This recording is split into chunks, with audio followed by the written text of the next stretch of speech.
बिस्मिल्लाहिर्रहमानिर्रहीम। अस्सलाम वालेकुम दोस्तों, मैं हूं सनाउल्लाह सनी और आप देख रहे हैं सनी फूड सीक्रेट्स। दोस्तों, आज मैं आपके लिए एक बहुत ही ज़बरदस्त किस्म की रेसिपी बना रहा हूं जो कि टमाटो चटनी। ये बनाना बहुत ही आसान है। तो चलें जी, सबसे पहले हम ये 2 टमाटो लेंगे छोटे साइज़ के। आपने अगर क्वांटिटी बढ़ानी हो तो इनकी भी क्वांटिटी बना दें। या ग्रीन धनिया लेंगे, इसके पत्ते ले लेंगे हम इस तरीके से। और उसके बाद ये लहसुन लेंगे इस तरह के 2 पीस हम।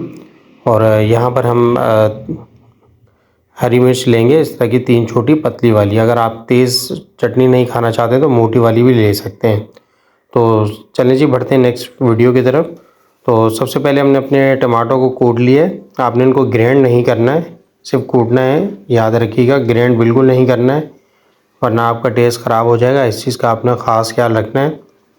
तो फिर अपने टमाटो के अंदर हमने नमक ऐड किया है एज अ जायका, आप चाहें तो ना भी ऐड करें।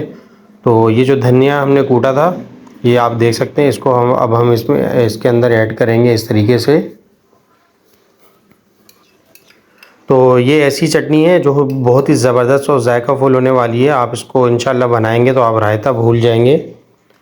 और साथ साथ हमारी इस वीडियो को लाइक करें दोस्तों, हमारे चैनल को भी ज़रूर सब्सक्राइब करें।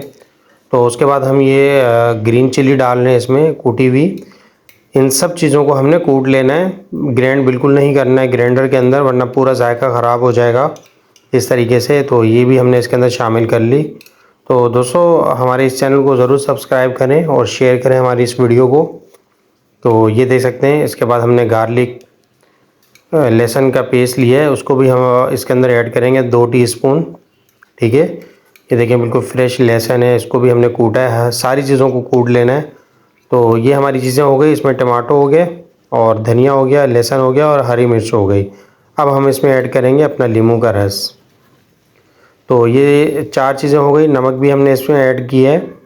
तो ये रहा नींबू का रस।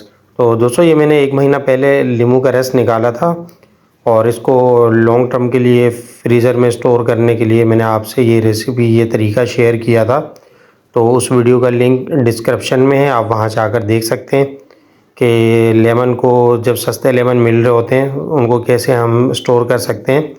3 महीने, 4 महीने, 5 महीने, इवन तक 6 महीने तक भी आप यूज़ कर सकते हैं। तो ये देखें, मैंने 1 महीने तक इसको यूज़ किया हुआ था, ज़रूरत पड़ने पर आप इस्तेमाल कर रहा हूँ। तो लेमन का रस इसमें इस्तेमाल करके इसको अच्छे से मिक्स करेंगे और हमारी ये चटनी, ये हमारी जो ग्रीन सॉस है वो बिल्कुल बनकर रेडी हो चुकी है। अब हम इसको अच्छे से मिक्स करेंगे। तो यहाँ पर आप इसमें चिली सॉस भी डाल सकते हैं अगर आपको थोड़ा सा मज़ीद फ्लेवर चाहिए, वरना यहाँ तक इनफ है। इसमें कुछ भी और ऐड करने की ज़रूरत नहीं है। इसको हम अच्छे से मिक्स करेंगे, सही से आपने मिक्स करना और इसको एंजॉय करें आप चना पुलाव के साथ, सब्ज़ी फ्राइड के साथ, किसी भी बिरयानी के साथ। तो फ़िश के साथ इसको एंजॉय करें। हमने तो अपनी ये फ़िश के लिए बनाई थी। तो माशाल्लाह, ये देखें क्या ही बात है, हमारी ये चटनी सॉस बनकर रेडी हो चुकी है। तो आप भी इसको अपने घर में बनाएं, हमें लाजमी बताइएगा। हमारी इस वीडियो को लाइक करें, हमारे चैनल को ज़रूर सब्सक्राइब करें। अपना ख्याल रखिएगा। अल्लाह हाफिज़।